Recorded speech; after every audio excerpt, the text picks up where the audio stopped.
Hello বন্ধুরা, আপনারা কি জানেন বিদেশের মতো যদি বাংলাদেশ যদি উন্নত হতো, অর্থাৎ ইউরোপ, আমেরিকা অথবা আফ্রিকার মতো যদি বাংলাদেশ যদি একটু উন্নতশীল দেশ হতো, তাহলে বাংলাদেশও আরও অন্যান্য দেশের সাথে তাল মিলিয়ে চলতে পারতো।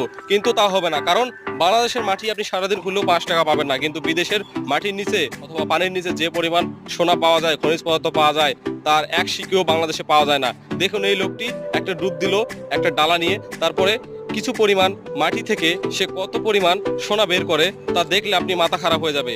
এই জন্য বলা হয় বাংলাদেশ অনুন্নতিশীল দেশ। কিছু পরিমাণ উন্নতি হলেও বিদেশের সাথে তাল মিলিয়ে চলতে পারে না, কারণ বাংলাদেশের মাটির নিচে যে পরিমাণ সোনা আছে তার থেকে শতগুণ বেশি সোনা এবং খনিজ পদার্থ আছে বিদেশের মাটিতে। এই জন্য বাংলাদেশ অন্যান্য দেশের সাথে তাল মিলিয়ে চলতে পারে না। এটা হচ্ছে ব্যর্থতা। এরকম একটা ভিডিও, একটা ইনফরমেশনের জন্য আপনার সাবস্ক্রাইব তো করতে পারেন, তাহলে সাবস্ক্রাইবটা করে ফেলেন।